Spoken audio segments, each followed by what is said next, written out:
ఏమనంటే, అనయ్య మరి మా ఇంట్లో వాళ్ళ కొరకు కొన్ని సంవత్సరాల నుంచి ప్రార్థన చేస్తున్నాం, ఇంకా కొంతమంది మారలేదే, ఇంకా కొన్ని కార్యాలు జరగలేదే అని అంటే, నేను దానికి కూడా ఒక మాట చెప్తాను.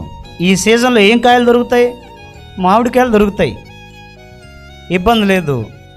అర్థమైందా? అక్టోబర్ నవంబర్ టైంలో నాకు ఇప్పుడు మామిడికాయలు కావాలన్నది నాకు వస్తాయా? రావు. ఎందుకు రావు? చెట్లు ఉన్నాయిగా, వ్యవసాయం చేస్తూనే ఉన్నారుగా వ్యవసాయదారులు, నీళ్ళు పోస్తూనే ఉన్నారు, ఎరువు వేస్తూనే ఉన్నారు. మళ్ళీ నాకు అక్టోబర్లో నవంబర్లో మామిడికాయలు కావాలి, వస్తాయా? రావు. ఎందుకు అంటే ప్రతిదానికి ఒక టైం ఉంది. ఫలాలు ఫలించేదానికే ఒక టైం ఉంటే, నీ ప్రార్థనలు ఫలించేదానికి కూడా ఒక టైం ఉంది.